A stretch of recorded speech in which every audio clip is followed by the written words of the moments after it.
Well, it's been a week of milestones out at Starbase. We've got some big, flashy milestones, like the Ship 41 static fire. Going to have lots of footage from various angles for you of that. Milestones happening out at the launch pads as well. It's a little more subtle, a little more zoomed in, like some testing there at Pad 2 after the successful Flight 13. And then also topping off of the Gigabay. We're going to get into all of this. Of course, in this clip, the beam is going down, not up. Goes the other way. But let's hop right in, talk through what we see in the video, because it's time for another Starbase summary. We're going to kick it off with Ship 41's journey, starting over at the production site. Came out from between the mega bays, coming up past the mural here, Old Remedios Road. Nighttime rollout. The gang was all there to catch the cool shots of the nighttime rollout. You'll see both Caesar and Colleen's names here. Also some Starbase Live operators who logged into the robotically controlled cameras that were deployed to get... That's a cool shot. Isn't that a cool shot? The faked shots like that where it's sort of moving through frame, it's one thing to sort of track it. That's cool. But to have a fixed shot where it's sort of moving through frame and you have some context in the background, the huge buildings in the background, it's tough to be so close to these things and get any sort of real feel for how big they are. You almost always, hopefully when we get going down the road here, we're going to have a truck for scale, person for scale, something like that. Just fantastic lighting there. We need to send Caesar and his camera to space, right? No, we can't get the stars and the bright. Yeah, there you go for scale. The dark stars and the bright foreground in the same shot. I'm pretty sure Caesar could figure it out if we got him into a mission. I don't know if Caesar's up for Caesar. I'm not signing you up for anything specifically, dude. But let me know. Well, don't let me know. What can I do about it? Let the chat know. I don't know what chat can do about it either, but made it all the way over to Massey's and then got some propellant loaded in. You can see all the venting here. I do like all the work lights at Massey's. They really sort of give the whole thing this industrial ambiance when they're doing work over here. But here's the single engine static fire.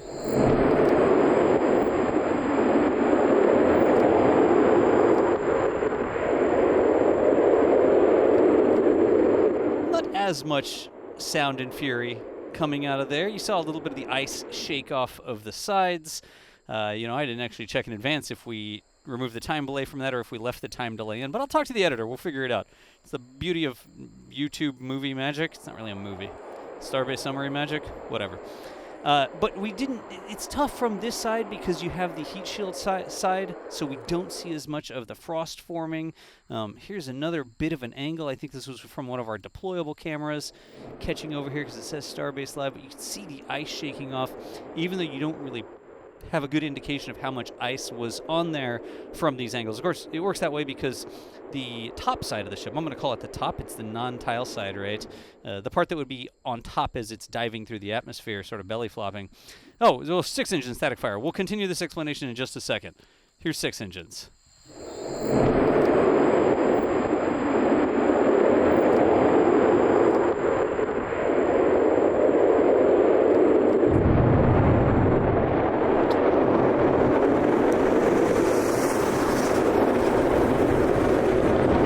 Now this was a long static fire, so I'm going to have him back the audio off a little bit there. Remember, you can always switch tracks, go to the gear, and go to, we're still putting it under Klingon, go to the ambient audio track there where you can listen to the original sound without the commentary over. You're always welcome to do that in any of these videos. But this was a long, was it like almost 60 seconds or something like that, static fire that we caught here. I was talking about from these perspectives, sort of we're on Highway 4, we're looking out towards Massey's in both directions. The real ground is just beyond the test stand here, so the river is there, and then the other side of that is Mexico. But the top, the stainless steel side, it's all stainless steel, but the side without the tiles is facing the Rio Grande. That's the way the exhaust sort of goes, and from both of these angles here, we're looking at the underside of the ship, so we don't really see the frost sort of forming up the side when they're doing the testing. Also, the exhaust goes away from us, which is quite nice. But here, in this view, the Rio Grande, Mexico would be on the left-hand side, and then Highway 4 would be on the right-hand side. Same thing here. They've turned the ship around, and they're rolling it sort of this way. But Rio Grande on the left here, and then Highway 4 on the right. Here it's going to come over to Highway 4. That looks like it was the turn onto Highway 4. There's the little winding bit of Highway 4. That's actually a really cool shot. I'm glad they got that without moving the camera. Here are, there's a Cybertruck for scale down there with the light bar on top, letting all the traffic go past. and then continuing on its merry way. That's something that we saw a lot of talking about. Back in the day, there were some plans maybe that they were possibly going to build some turnouts, like places along Highway 4 that were paved, underpinned, et cetera, so that they could let the traffic pass when a ship is rolling out, so it's less impact to the traffic. And I think they're still just driving around it. I haven't seen any specific turnouts, but y'all correct me if I'm wrong. The good news is, which is what I talked about, wow, good job, me. We started off talking about milestones. This successful 6-engine static fire is one of the requirements. Well, that's actually capped off on the bottom there. Is one of the requirements for the next flight of Starship, coming up on flight 14, right? And we did get social media x.com confirmation from SpaceX referring to it as a successful static fire. Is that one directly SpaceX? There's like SpaceX Actual, then there's SpaceX, and there's SpaceX employees who are apparently allowed to tweet this stuff sometimes. Sorry, post this stuff sometimes. Old habits die hard. But we did get confirmation from people who you could sort of cite as a primary source that they were happy with what happened with the 6-engine static fire. So, they also call that single-engine static fire a deorbit burn, right?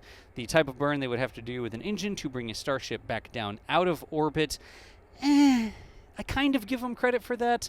It's not an exact setup. It's not the exact simulation because it's not been loaded with partial fuel for X amount of days in a 0G, micro-G environment, and it's not the same as being in space, but it's one engine firing for the right amount of time. It's sort of a limited deorbit burn test. I see that a lot, and I think a lot of people don't really understand. It's sort of what you can simulate on the ground, but the only way to get the real data is to actually fly the thing. So that is a good indication that they're moving forward. Looking out for the booster next.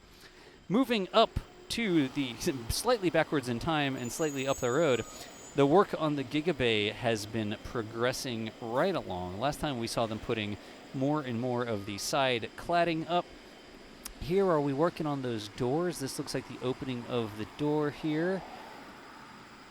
And I cannot tell you on the far side of that steel beam exactly what's going on, but here we're looking up one of those big pathways for the Gigabay, or up the big pathway for the Gigabay.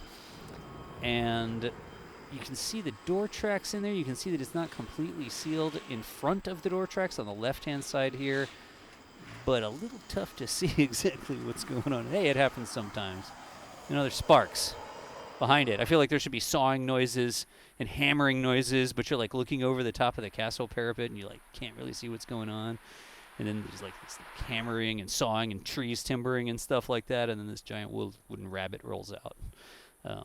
Anyways, only the real ones get the reference there. So here is up near the top.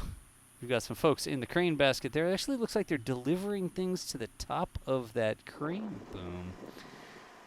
There's a group photo. Okay, so here, this is going down, but this was apparently the final structural Gigabay beam, and I did a little bit of research on this. It's coming down here because I think they were doing a photo or something.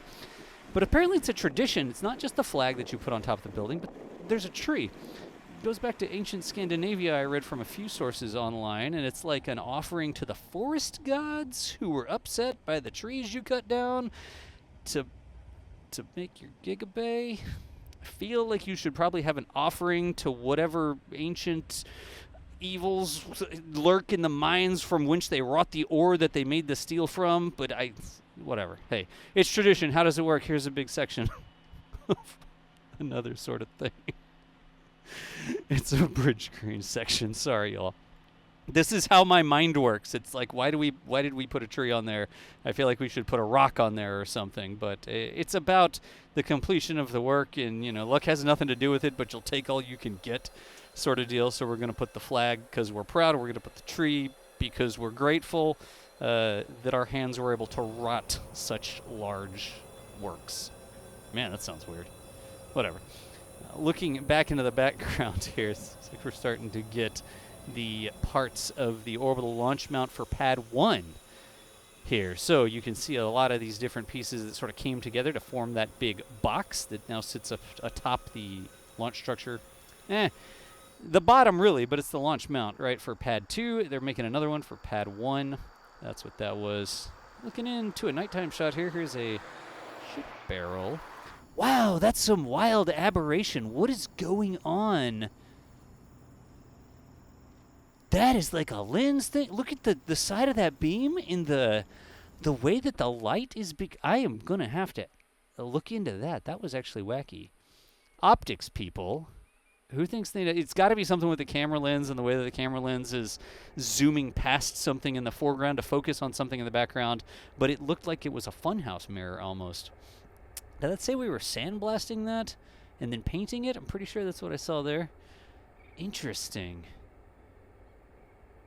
You know, we saw the lighter colored paint that we saw over on some of the structures in the Sanchez area, right? And I think it's some of the lighting here. Sometimes this paint looks really light as well, but it doesn't look white. Oh, that's cool. The BQD Cover Testing, shown in real time. It says it's a specific note saying shown in real time. But I was sort of conjecturing maybe some of that's a primer, a base coat, or something like that. Look at that little shield that goes down to cover the little connections. And I wonder if we're seeing a similar sort of thing here, but it's not exactly the same color. Like, is this a shield base layer coating, or is this going to be the final color? You do not want to get your fingers pinched in that thing. Do you think they have like little laser lines that make sure that there's nothing blocking? Ka-chunk. Gosh, like your garage door, right? Your garage door won't go down if you're like standing in there. Your kid runs through it or whatever when it's in motion and it breaks the laser beam and it disables it. Do you think they have industrial controls like that on these? Or is it like, well, if there's something small in the way, we have to close these doors? That doesn't seem like a thing. I don't know. Think through that with me down in the comments. All right, Deluge Test. You got the little geyser there in the background. This is just the bottom flame director area. It looks like you're not seeing the splash come out of the top. So a partial test there. There's that painting. See how light the painting looks? This is what I was looking at here. Like the paint that they've applied there on the center of the box and the sides looks very light colored compared to the sort of, honestly, rough and busted looking diagonal triangle sides there. In any event, folks, hey, that is an indication that we are getting closer to Flight 14. Saw some dates starting to come out and some notices in the middle of September there. We need the booster to get out and get its work done, but it's all progress in the right direction. Also, big congrats to all of the folks out there standing up that Gigabay. It is an absolutely massive structure. You know, put a tree on it, put a flag on it, put whatever you want on it, but thank you for your hard work out there in the Texas sun. It's been a Starbase Summary. Appreciate y'all watching, and we will see you nerds later.